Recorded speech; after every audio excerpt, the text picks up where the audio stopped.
Hello everybody and welcome back to the channel. It's Smashy here, and today we have been provided with the 2-year infographic from Plarium about Raid Shadow Legends. So this is quite an exciting little video as we are celebrating the 2-year anniversary of the game at the moment. However, now we have this little infographic with facts and figures about the game so that we can do a little deep dive with it. What I do like about this video is it helps provide feedback to the community on how the game is going. It helps me understand as a content creator how I can improve as well. So without further ado, let's have a look. Hi guys, I've got the video loaded up for you. I've kept the volume on it quite low just because there's no voiceover, it is just music. So without further ado, here we go.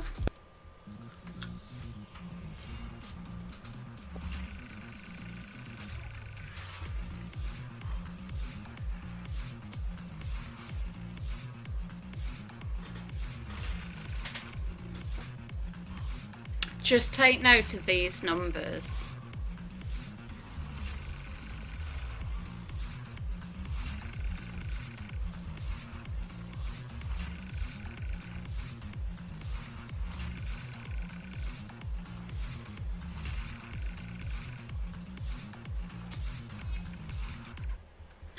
So that is the end of it. I've paused it at this point because not only do I like penguins, but the figures are quite interesting in themselves because I've always felt that Raid Shadow Legends has a very Asian based market, and the thought process that goes into Raid Shadow Legends that Plarium have presented the game would lead to it being quite popular in Asia.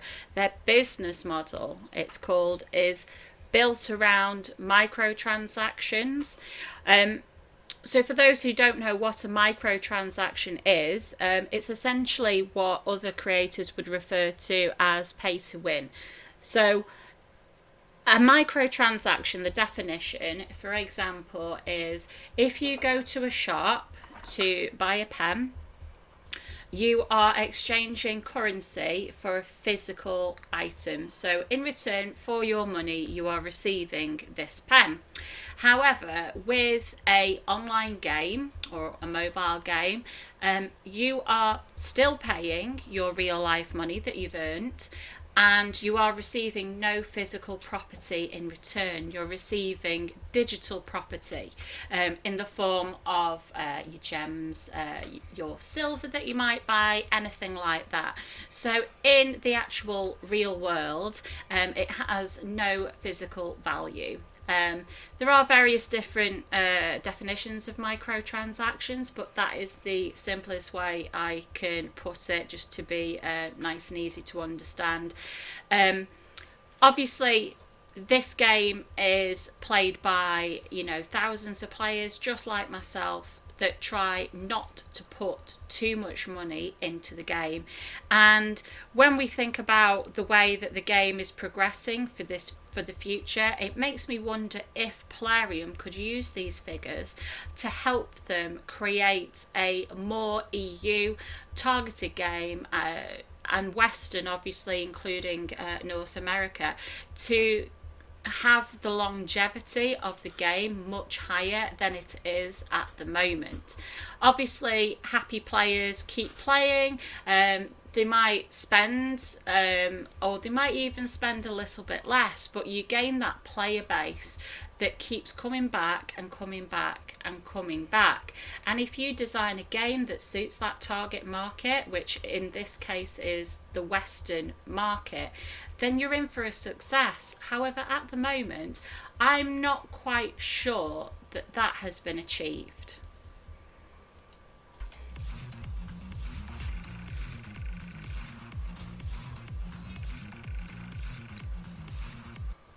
Another thing to be taken away from this is when you look at the figures of how many people have attained level 60 and then how many people have attained level 100 compared to the 45.5 million from just the Western world alone, 24 million from Asia, and then South America and Africa and Antarctica, which are much smaller areas, not a lot. There isn't a high percentage of people that have that longevity. So backing up what I said earlier, is the business model correct? Because people are not staying in this game long enough to attain level 60, let alone level 100.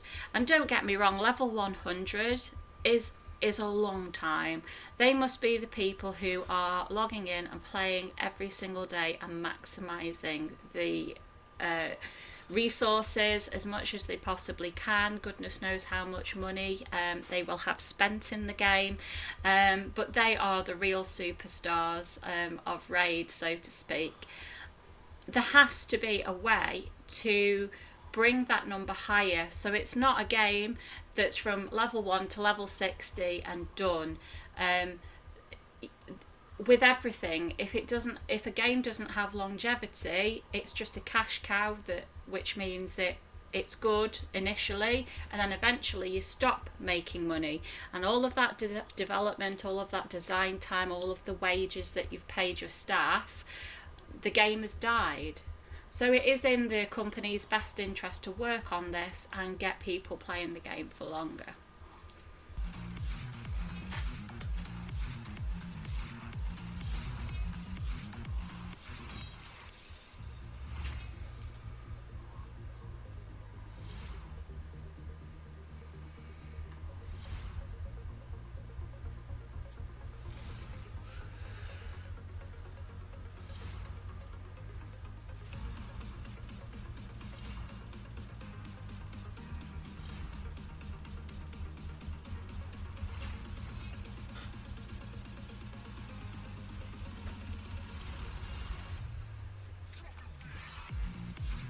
This is interesting.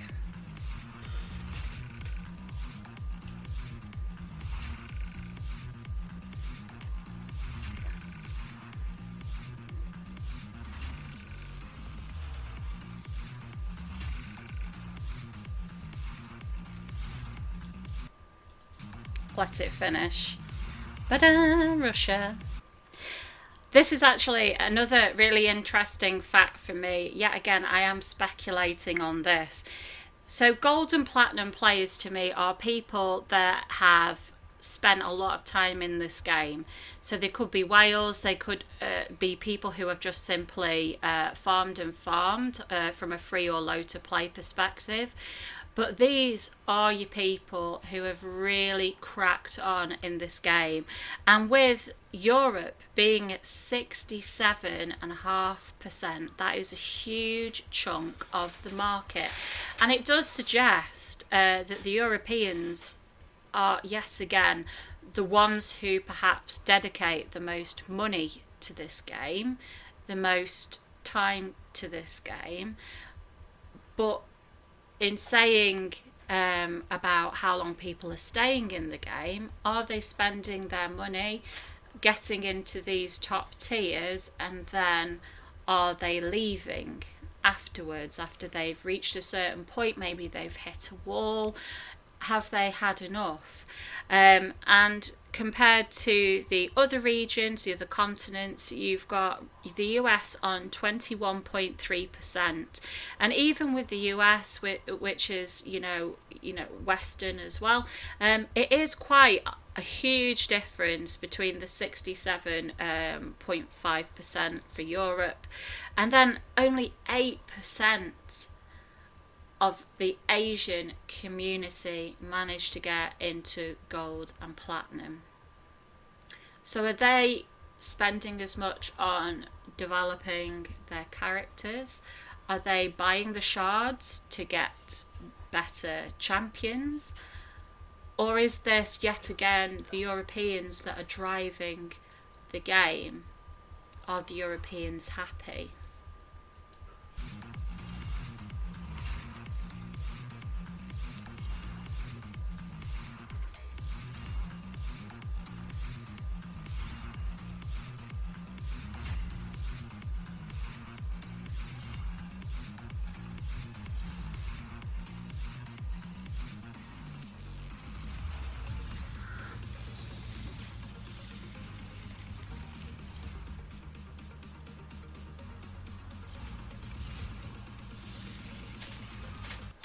just going to stop it there. I find this quite fascinating because that is 2 champions, and presumably they're saying that in Minotaurs, Kale and Coldheart are used equally as much. So you could argue perhaps they're in the same team.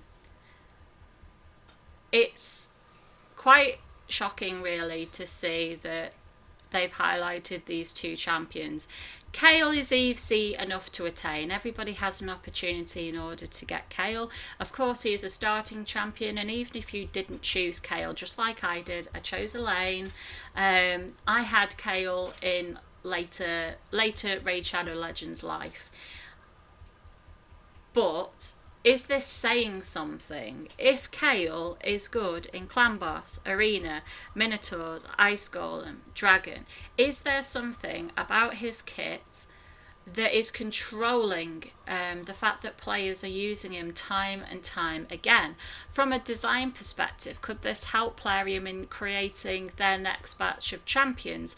We've just had the Shadowkin arrive, and you know what I think about Shadowkin. I think they're absolutely amazing. And with those champions have come brand new kits, brand new abilities, brand new artwork, all different sorts of things. But is that the kit that we need? Do we need a kit similar to Kale's? Could some of his abilities be duplicated so that there is more choice for players, given that diversity, or if people have not been able to farm? Coldheart, for example. I haven't got Coldheart, and it frustrates me every single day because when I see other content creators and other members of the community using these champions, and highlighted here you've got the Spider Boss and Minotaurs. She is a key champion in this game. This infographic hasn't actually covered the Doom Tower, and she has had a couple of boss nerfs based on how frequently she's used, but she is still a key champion. Do we need more characters like Kale and like Coldheart? Just a thought.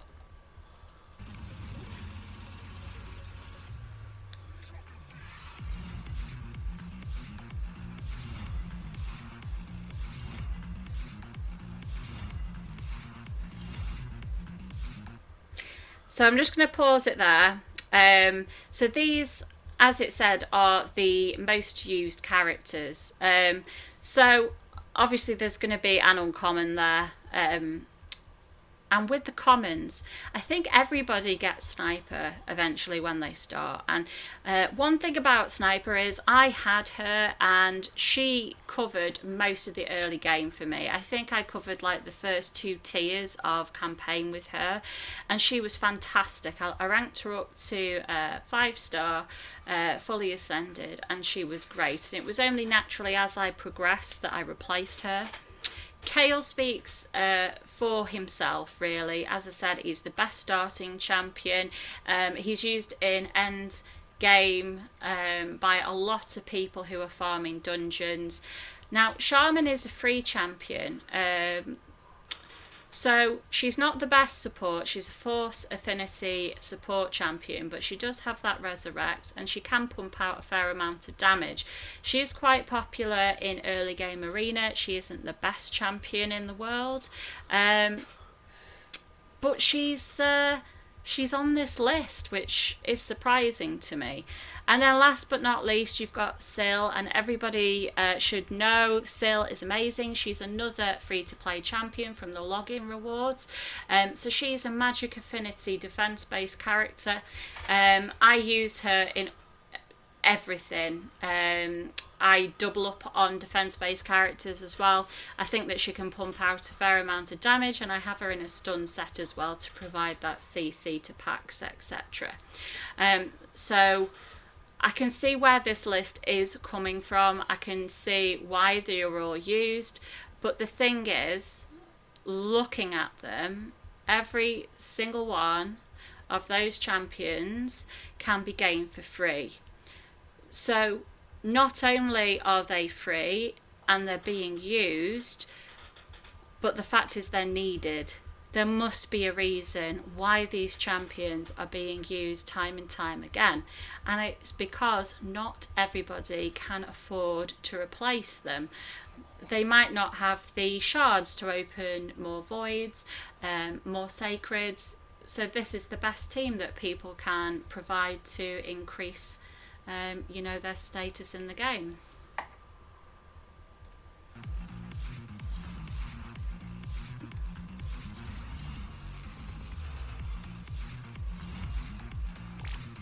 There she is again.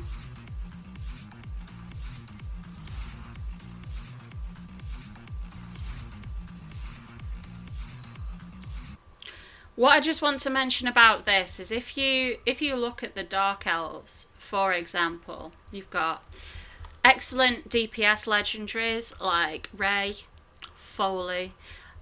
You've got Queen Ava, who in endgame, if you do have her, you can use her to solo farm campaign. You've got Vizix. Now, Vizix is not a good champion, but she is free to play eventually from the login reward. And we've all already highlighted how important these free to play champions are to people. You've got Luria, who's an epic based champion, so she's my debuffer that I use in quite a few scenarios. You've got the Beast, which is Madame Ceres for Arena. Kale, Coldheart. This doesn't surprise me whatsoever because we've already seen how important those two champions are. Poor chickens.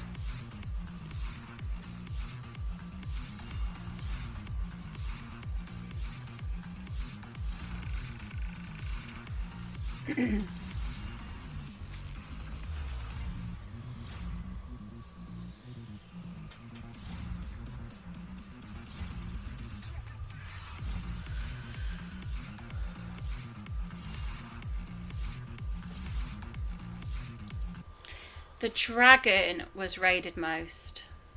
Why is that, Plarium? And the answer is that the dragon gives some of what is still some of the most beneficial artifacts in the game. So the dragon drops speed, accuracy, lifesteal, destroy, toxic sets, stalwart. There are so many good sets that come from that dragon. So until there is gear that can match what the dragon can provide, I think like speed, most of my characters have at least one speed set equipped because speed is just simply that important in all facets of the game really. If you look at Arena, it's heavily used there, in campaign, everywhere requires speed. Doom Tower, literally I could carry on going.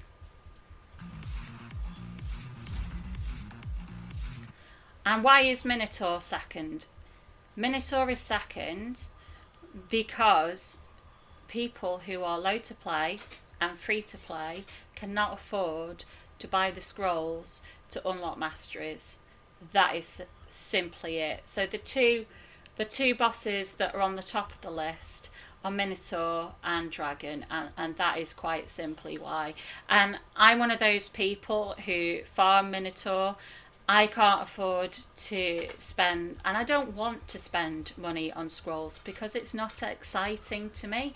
What is exciting to me is buying shards, because having a brand new legendary champion is so much more exciting than having some scrolls to unlock talent points. Even though they are exciting because they help your character survive, they help your character do more damage, they're not as exciting as having a brand new champion.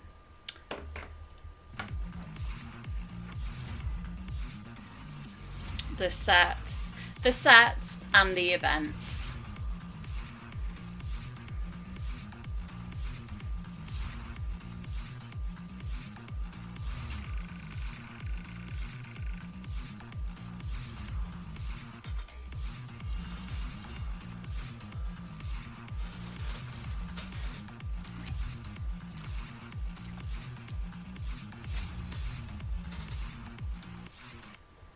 So that's it. That is the end of that video. As I say, that me doing this little review here wasn't for me to put Plarium down in any way. I'm just, I'm a business headed person, and I always see these infographics as very interesting ways in order to develop your business.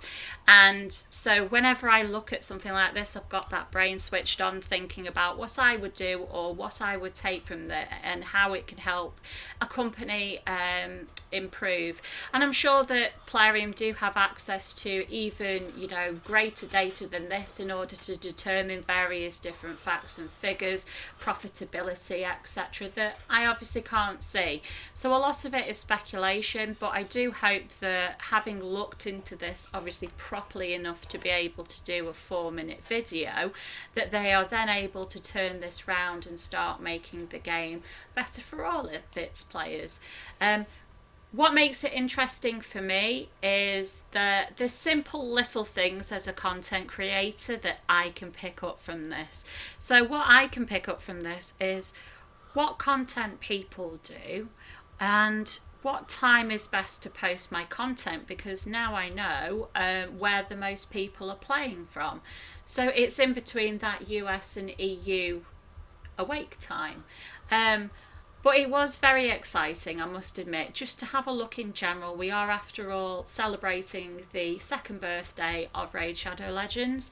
And like I said in my previous deep dive kind of video, it's lovely to see that Plarium are being more communicative with the community. They're giving us all this information and updates and news posts and videos that we really haven't seen a lot of in the past. So I do hope this continues. Happy birthday. Thank you, Plarium, for this game, and here's to a very good future. I'm going to leave the video here, guys. So if you wouldn't mind dropping me a like at the bottom, and of course if you'd like to see some more content from me, please hit that subscribe bell, and I will be back shortly with some more content for Raid Shadow Legends. Thank you very much.